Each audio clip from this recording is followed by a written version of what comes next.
Hello Anand గారు. Welcome to random talk. Hello random గారు. నా పేరు ర్యాండమ్ కాదండి. ఈ షో పేరు random talks with with Emmanuel. మీతోనే చేసే షూటింగ్ మర్చిపోయినట్టున్నా. ఓకే. మిమ్మల్ని హుహు. కొన్ని క్వెషన్స్ అడుగుతాను సింపుల్‌గా.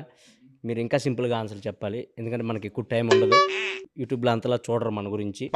So, first question. Anand Deverakonda బయటికి ఎక్కడికెళ్ళినా విజయ్ దేవరకొండ తమ్ముడు అంటున్నారు. దాని మీద మీ ఫీలింగ్ ఏంటి? నిజమే గదా! తమ్ముడు గాబట్టి తమ్ముడంటారు. ఓకే. నెక్స్ట్ కాఫీ తాగుతారా? అహా! దానిలో ఉండదు. మీ అసిస్టెంట్‌కి చెప్తే తెస్తాడు. ఇవే తగ్గించుకుంటే మంచిది. Next question. ఈ సినిమాలో సిక్స్ ప్యాక్ చేశారంట. అవును. ఎందుకు? నెక్స్ట్ సినిమా కోసం. ఓకే. ఆనంద్ దేవరకొండ గూగుల్‌లో